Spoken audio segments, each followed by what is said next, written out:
Good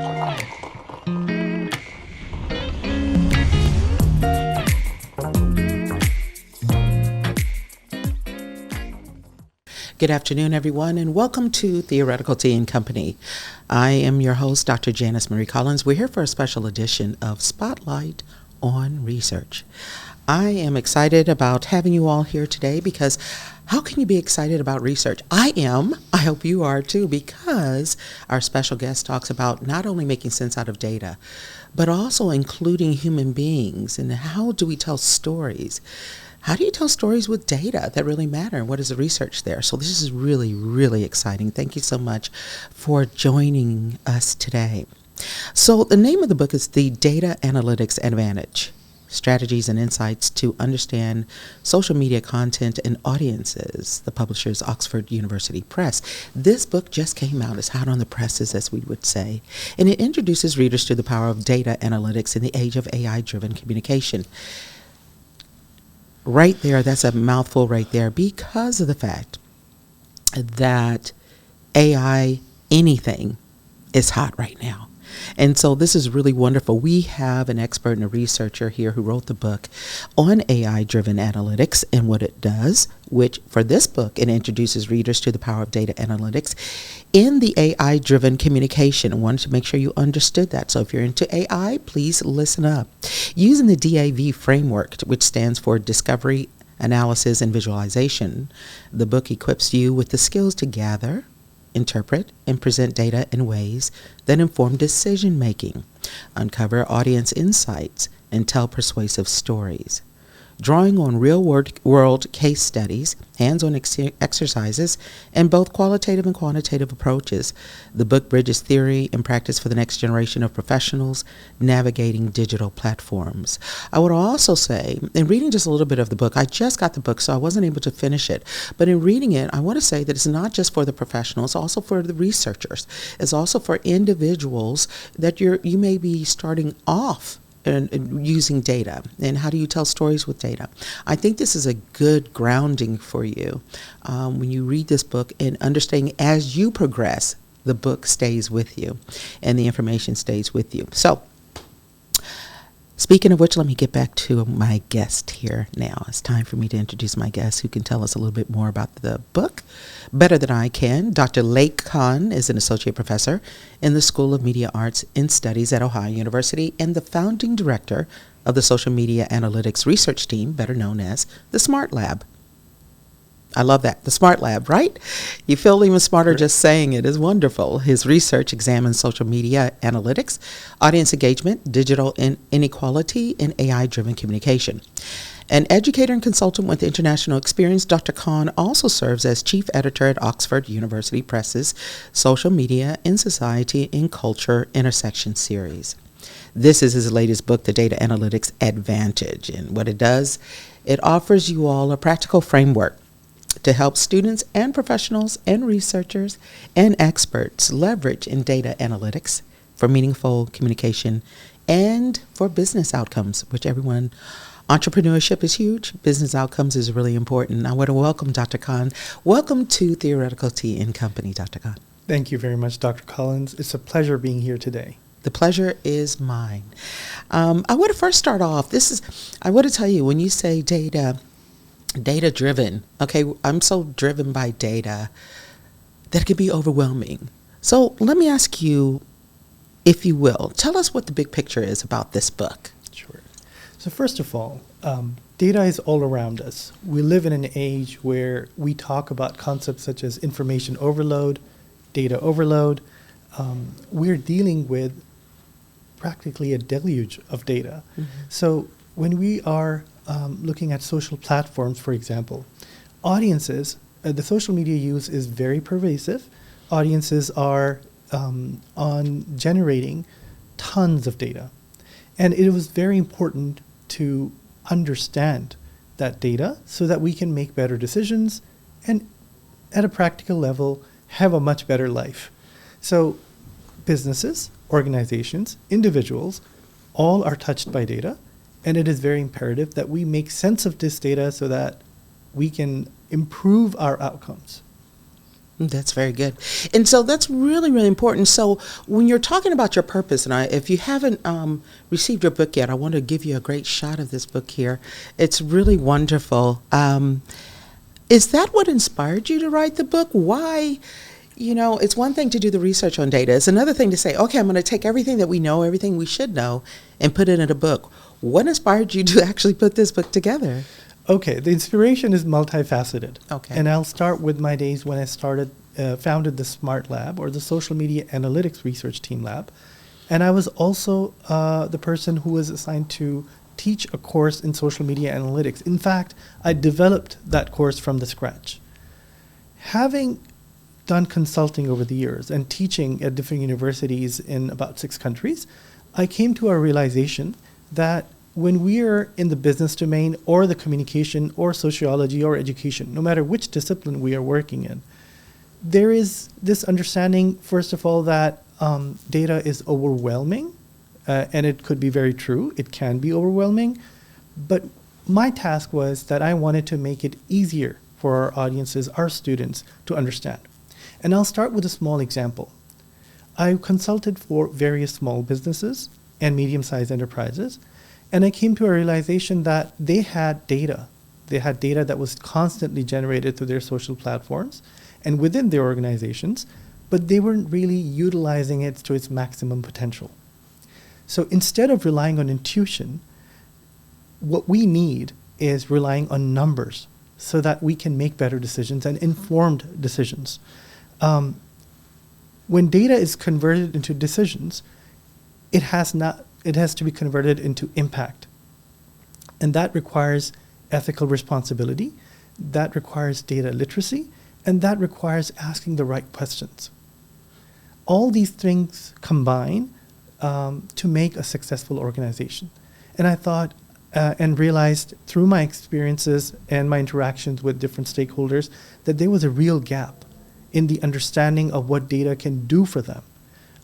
That was one of the motivations for coming up with this from a consulting perspective. At the student side, there wasn't a textbook that would combine these different diverse disciplines. So for example, a lot of the data analytics people feel is concentrated in computer science and informatics. And we in the communication program or business programs, where I've been teaching over the years, I realized that numbers were looked at something foreign to those disciplines until you required a certain degree of technical competency. And we're lucky in the field of communication and academia because our work is theoretically grounded. So to bridge this gap, it was very important to write a book that could impact so many different spheres of life. Well, that's really interesting, and it is important. I like the way that you frame that. And what it basically is talking about, something else, is how you take the academia and the consulting and the analytics and make it make sense, right? If I can say that. Which brings me to another aspect of your book. There's a particular structure that you use, and it's known as the DAV framework, which stands for discovery, analysis, and visualization. So tell me a little bit more about that, why you chose that particular structure. Great, that's a great question. So when I sat down to think about how this book can be easy and not overwhelming for especially students at the undergrad and graduate level, I realized that it has to have a structure that would be easy to digest. So it's a very natural progression of how things started and moved. Discovery is about curiosity. Isn't that the foundation for any work? When we are curious, we ask questions. And my book guides readers into asking the right questions that relate to the overall goals of the organization or business. When we ask the right questions, we also ask about where we can get this data. So data is available on various platforms. The questions and our objectives and goals guide us into where we want to get this data. Once we've got that figured out, we move on to the analysis stage, beyond discovery. So the analysis is about finding patterns and relationships between different data points or variables and making sense of them. And of course, this is the part where the crux of understanding data analytics lies. Because analysis can be of various types. We have textual analysis, we have sentiment analysis, we have images. There's so many millions of images are generated every day and shared on social platforms. How do we make sense of them? So there's a chapter on image and video analytics. We also want to understand how people connect to each other in different social networks. And that gave rise to a chapter on social network analysis. So these can be very detailed, in-depth fields in themselves, but I wanted a resource for students where they can see the big picture and go through the analysis stage into the last and the final stage, which is the visualization stage. And visualization is about telling an effective story based on that data. So I started off my conversation with a discussion on how we need to move beyond intuition into evidence-based understanding of what is going on. The DAV framework hence offers that journey or that framework where we can not only collect data, analyze it, but use that understanding to tell an effective story for what? For impactful decision making. And and what it sounds like is also one of the key points that you've made is that when you wrote this book, what it sounds like in your explanation, but also the structure, but also in the framework. Am I correct in saying this is what you've also described is how this book and the reason why you wrote it and the framework and style that you wrote it is because your focus was just as much on the people as it was on the data.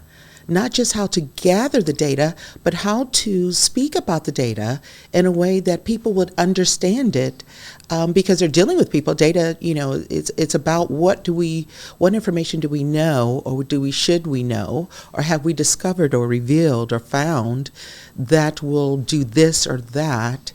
But behind every data equation, there's a person. And I feel that when you're explaining this, it sounds like you do write it for the person, you do write it for the individual, but it's also data driven. Is that right? Correct. Can I say that? Correct. You absolutely nailed it in a way. So I would like to say something very important here. Okay. Behind every data point is a human being. Much too often, we ignore or forget that human beings are the center of every endeavor, be it data science or any other discipline that we're working on. Human beings are there. They are the ones generating this data. How so? Every click we make, every interaction we do on social media, or even just being passive with the data and not doing anything. With those platforms, we're just not even clicking. We're just reading, viewing, watching. That is also generating data. So as a matter of fact, human beings are at the center of every activity online. And that is why it's very important to understand that human interaction on social media, because that could be in the form of a sentiment, a thought, an opinion. And we need to capture that to understand what is happening on social media, because it's very easy to go down that rabbit hole where we're just concerned with numbers and data, but it is about more than numbers. It's about gaining a deeper understanding of that human interaction. Correct. And also, if I may, what it sounds like, there are a lot of individuals, even in my own research, where individuals feel like technology is technological determinism, is diffusion of innovation, where you feel that technology is leaving you behind, and that because you're not a computer, you don't think like a computer, that maybe we're worried about the human being that's left behind. But what you're saying is, if you understand how to use data, if you understand how data can actually, because it's happening, AI is happening, which I want to get into next specifically, this is a way actually where the human being can find themselves within data, and vice versa, where data is found in the way that we look and analyze certain aspects. So it's all three of those that you talk about, where it brings in the academic side of what you're doing, it brings in the consulting side of what you're doing, it brings in the analytics of what you're doing. It's really really interesting, which I'm really excited about, because part of the social psychology aspect of AI and data driven is not to lose the human being. And how do we do that? And I think that you pronounced that very well in how the book is written. If you're just tuning in, you're listening to Spotlight on Research with Dr. Lake Kahn, who just came out with a wonderful, wonderful book. This is a special edition of Theoretical Tea and Company. The name of the book is The Data Analytics Advantage, which is strategies and insights to understand social media content and audiences. And how timely is this book? When we talk about social media and the content, it is absolutely, as we would say, on time. Which I want to get to the next part. I want to thank everybody for joining us. And again, thank you, Dr. Kahn, for taking out time of from your schedule to do Thank this. I really appreciate that. So let me ask you this. I had another question. So how has the explosion of AI tools changed how we collect, interpret, and visualize data? And by that, because you've already kind of touched on that, but I want to go one more step further. The step I want to go to next is, are we becoming, because of this, are we becoming more insightful or more dependent on machines? Let me ask you that. Okay, that's a question that requires a lot of time, but I'll try to sum it up in as little time as possible. Okay. So AI is the next biggest digital disruption. It is already it has already caused a lot of fear around the world, where people are concerned about their jobs and employment. How is it going to impact their work? So as a matter of fact, AI has created that disruption in positive and negative ways. Okay. So I'll start with the positives. Firstly, when we look at data analytics, it has made data collection, data analysis, visualization much, much faster. So it can be considered that we risk treating the data for human beings as just abstractions. That is not what we want to risk it with. So while AI has made life easier for us, I consider it as a collaborator instead of something that's going to take our place. What I mean by collaborator is that it can also be viewed as an assistive technology. So let's go back in time when we had the latest search engines come up. So when Google was there, I still remember the time of Alta Vista when we had that as a browser. Sure. It was exciting. It was a major disruption. We were concerned what's going to happen next. But in a way, it made life better for us. Faster searches, lots of convenience. In a similar manner, AI is also making our lives easier, like I said, but on the downside, it can make everything very simple. And by that I mean that we need to have deeper insights. As human beings, we need to have empathy. All this work needs to be grounded in ethical frameworks. And there's another thing that I'm working on as a research project, which talks about the role of AI and ethics grounded in a framework that is justice-centered. Mm-hmm. It's very easy for AI to not be inclusive as it should be. Mm-hmm. We are dealing with challenges of a different nature. And the first step is understanding those challenges. Down the road, 5 years from now or even earlier, we're going to see even more changes in how data can be analyzed. But we cannot ignore the centrality of the human being. And I think this ties in back to the previous point mm-hmm. about where people are at the center of any endeavor. And they should be. Yeah. And let me ask you that. I know I just want to, and I know you can't explain all of it, but if I may, let me ask you, because you brought up ethics, which is really important, especially here in the Schoonover, where we have so many media platforms and schools here, where the main thing, especially involving human performance, is being ethical. Mm-hmm. So let me ask you this: what is the most pressing ethical challenge? And I know there are many, but if you had to, just for the sake of this conversation, this podcast today, because I know other people are going to go out and get your book and be able to talk with you a little bit more on their own shows. What do you think is the most pressing ethical challenge in our data-driven area at this time that we're actually dealing with in this era of analytics, data driven, all of that. So just because AI can help us generate charts, for example, a bar chart, and I'll start with this small example, it doesn't mean that that would be the best way of showing that information. Because understanding the human experience and the audiences is so important before we tell an effective story.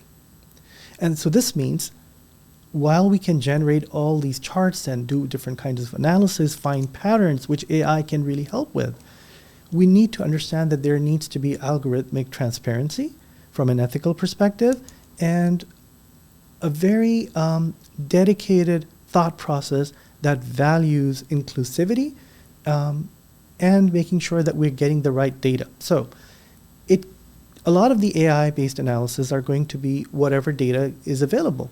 And already there are challenges, even before the advent of AI, where marginalized voices are not getting their share. The algorithms determine what is viewed on social platforms. And that's where the problem is, because they are trained in a way that maximize engagement. Imagine there are content creators in developing countries, people of color. We have other non-mainstream producers of information and content, but that gets left out. So this might diverge into a different discussion, but looking at AI and data analytics in particular, our work needs to be grounded in empathy. So understanding the other side, understanding that human experience, using AI wisely, asking the right questions, but then making sure that our work is grounded in the realities of the world we're living in, and there's no one single solution for every problem. Mm-hmm. Mm-hmm. And that's really interesting because we just in my class, in one of my classes, we just did a couple of quick moments of projects of research where we found that even though women make up the largest growing number of innovative leadership when it comes to developing platforms, they're not the top earners. Correct. They're not the top earners. So when you talk about marginalized groups, and I don't know what the data is why that's happening. I don't know if it's the topic. I don't know if it's specifically gender bias or anything along those lines. But it's really interesting. I think there's going to be, when you're thinking about using data and how to use data, I think it's also, like you're saying, there's an opportunity to also help encourage and to develop the developer themselves, and how to be more inclusive in a way that's balanced, and how to be critical, right? Critical thinking of what to use and what not to use and why. You want to say a little bit about that? Absolutely. Critical thinking? So you very rightly use the word critical thinking. And I would throw another word here that's going to complement what you just said. We need to look at data analytics in the age of AI as a critical literacy. So that literacy has to be imparted. And because of the fast pace of change, it's been so fast and very dynamic, that we haven't even caught up in terms of our curriculum at a global level and a national level, where such literacies can be imparted so that people know how these algorithms work. So there needs to be greater transparency from the platforms. But from the analytics side, we need to be able to have the right data sets. And the access to data from social media is increasingly limited. And that's a challenge that we're facing. AI is a tool, just like any other tool. How we use it, that's another thing. And I think that requires a very clear understanding of our ethical role in this whole process. And also from a justice-centered framework, we want to ensure that there is inclusion. So you gave an example of women. The way AI models are trained, so a very classic example is if I ask you, if I just say that the CEO of company XYZ, do you think of a man or a woman? Right? So AI models are also trained in that way. We also have lots of small businesses which might be family-owned, women-run. And they do not at times have the literacy or the prowess to deal with large established entities that have got millions of dollars of budget to make sense of that data. So how do we instill this kind of literacy, especially AI literacy, so that they can be better decision makers for better impact.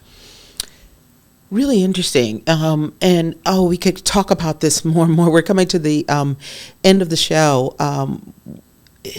Because basically, as you say with AI, people say what goes in is what comes out, and really it gets to the point in years to come when I think about one of my final questions, because you've talked really brilliantly about some of the advice you give students or practitioners in trying to make sense. You're talking about that being critical thinkers, things along those lines, and I had one final question for you. But when I'm thinking about, AI puts out what we put in, right? And so when you ask the question, when you think about CEOs and you think about companies, do we think of male, female? It almost, to me, sounds like an opportunity, not only you can't just pull from AI and say, oh, this is the truth, this is what it is. It also still has an opportunity for the human being to critique, investigate, discover, explore, research whether what AI is saying is true. Exactly. So that's a critical part of that, where it's actually, we look at it, a lot of people say, I'm developing AI to think like me or to do this. But I think what I'm hearing from you, and I have to finish the book, but what I'm hearing from you is not necessarily just to give all that up and say, I'm going to have AI think like a human being. And no, it's like an assistant, if you will, not a replacement, if you will, of the human mind, the human cognitive acumen that would be able to say, I like this AI, how it's being trained, but I still have power and ownership over the information that I disseminate to the world. Am I thinking about that? So if I can go back to the discovery phase, where I introduced the discovery phase as having the necessary curiosity in asking the right question, it applies to all three stages in a way, because we're asking questions when we're analyzing, we're asking questions when we can generate charts and graphs in a few clicks of on the screen. Mm-hmm. But choosing which chart do we need to show? That's so important. That is very important. So if I may conclude with a very important sentence here. AI gives us the advantage. That's what the title of the book here is. But it's increasingly going to be about responsibility. That's wonderful. That's wonderful. What a great way to end it. Now, before we end, though, how do they get your book? If individuals are interested in getting your book, what do they do? So they go to Amazon. Okay. It's available on Amazon for purchase. There's a hardcover, paperback, and an e-version as well. Oh, wonderful. Yeah, I would imagine an e-version would be there with this type of book. Ladies and gentlemen, this has been Theoretical Tea and Company, a special edition. We have a special edition of Spotlight on Research with Dr. Kahn, Lake Kahn, who just wrote the book, hot on the presses, The Data Analytics Advantage. Strategies and Insights to Understand Social Media Content and Audiences, published by the Oxford University Press. It is a book that I know will continue to have an impact, not only an impact, an important aspect of being integrated into schools and classes and courses, but also for the professionals who really want to go a little step further. I'm going to let you have the final word, Dr. Kahn. I want to, through this platform, thank all those people who messaged me, emailed me, and reached out to me to say how important this book has been for them, even though they just adopted it. But it has made their lives easier in their instruction, teaching, research, as well as from folks in the industry who are very interested in reading this book so that they can make better sense of data and make better decisions, which are impactful and responsible. That's absolutely wonderful. Ladies and gentlemen, this has been Theoretical Tea and Company. I'm your host, Dr. Janice Marie Collins. Thank you for being with us. We'll see you next time. Good night, everybody.